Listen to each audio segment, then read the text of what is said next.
What's going on, everybody? My name is MT, and welcome back to DaFAQs, a show where I just answer frequently asked questions that people have on the internet, even though nobody asked me to.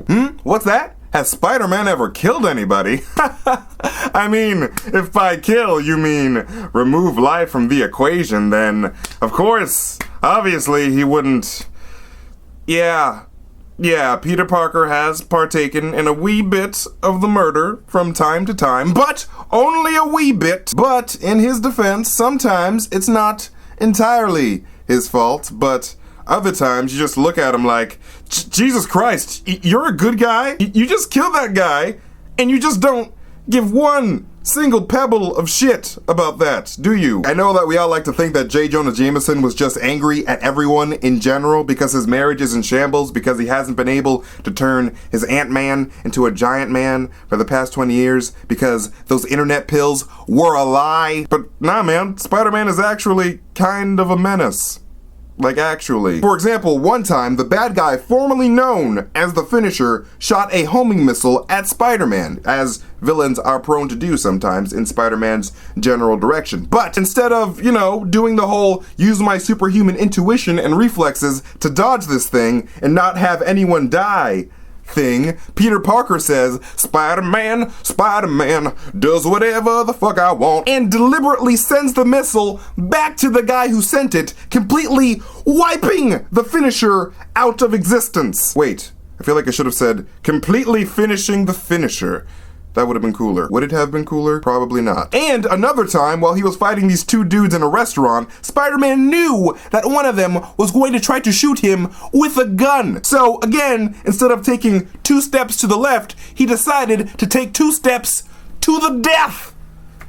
That doesn't make any sense. And deliberately use one of the dudes as a human shield to take the hit instead. And again, like the other time, Peter Parker completely could not muster up one single shit to give about the situation, and even cracked a little joke before he did the murdering. Kinda like he did that one time with Moondark the Magician. Remember Moondark the Magician? Of course you don't, because Spider-Man kicked him into a portal that sent him flying off of the mother dang Golden Gate Bridge. And after he killed him, do you know what Peter Parker said? Do you know what Uncle Ben's nephew said?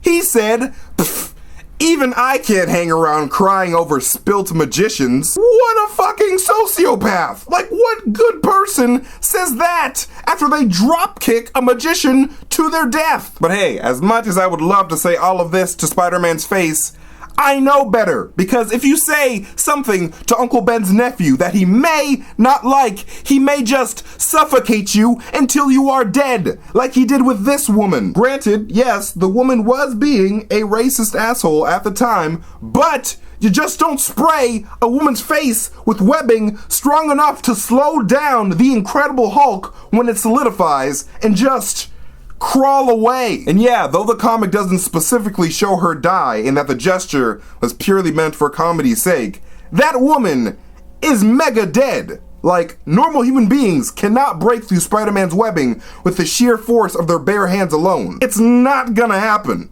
But hey, judge that one for yourself. I'm not gonna say she's dead, but she's mega dead. She's dead. She's dead. And one time, Spider-Man made a radioactive man named Digger fight him to the death. Like, Spider-Man purposely tired Digger out so that Digger could die, so that Peter could get home in time to watch The Price is Right with his old-ass Aunt May. But you know who isn't an old ass? A villain by the name of Drom the Backwards Man. While fighting Spider-Man in Iron Fist, Drom specifically said, hey guys, I know we beefing and stuff, but you should probably, chill with that mirror over there, because if you break that, I will die a horrible death.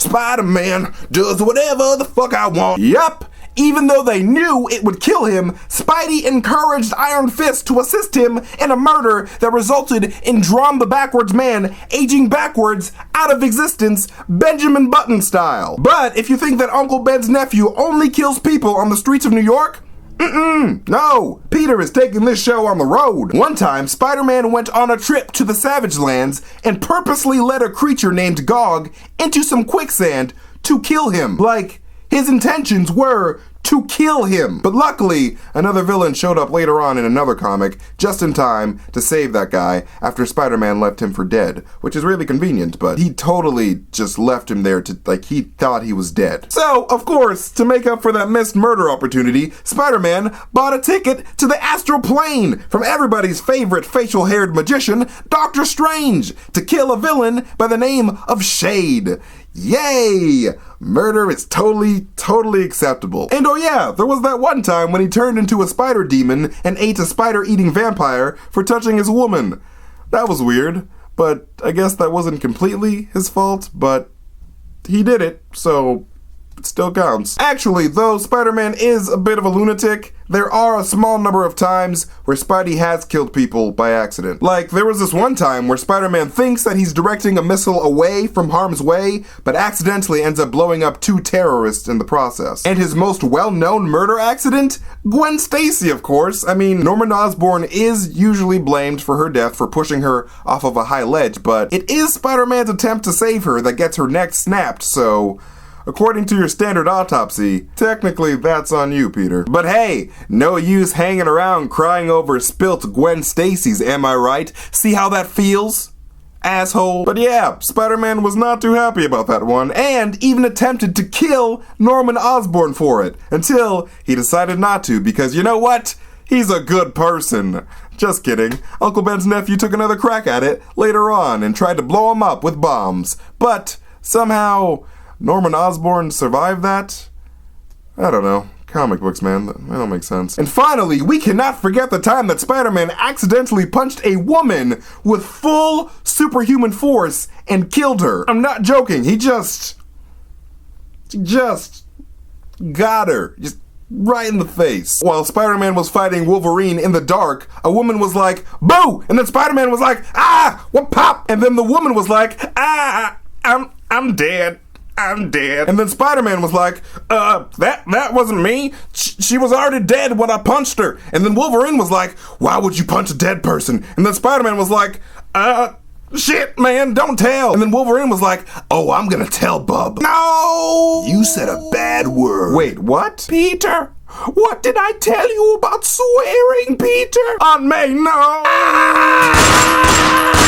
But yeah, that wasn't completely Spider-Man's fault though, because she literally wanted to die. Like, that was her intention. So she kind of purposely scared Spider-Man into, like, clocking her out of the Marvel Universe, which is smart if you want to kill yourself, I guess. Don't kill yourself. Well, there you go. Suicide by Spider-Man. You don't hear about that one every day. The last people to try to kill themselves with Spider-Man was Sony Pictures. Anyways, thank you guys so much for watching this video, and if you haven't subscribed yet, do it, or just leave a thumbs up, or share this video. That also makes me happy on the inside. My name is MT, and those were DaFAQs, and if you didn't know, now you know. Catch you guys later.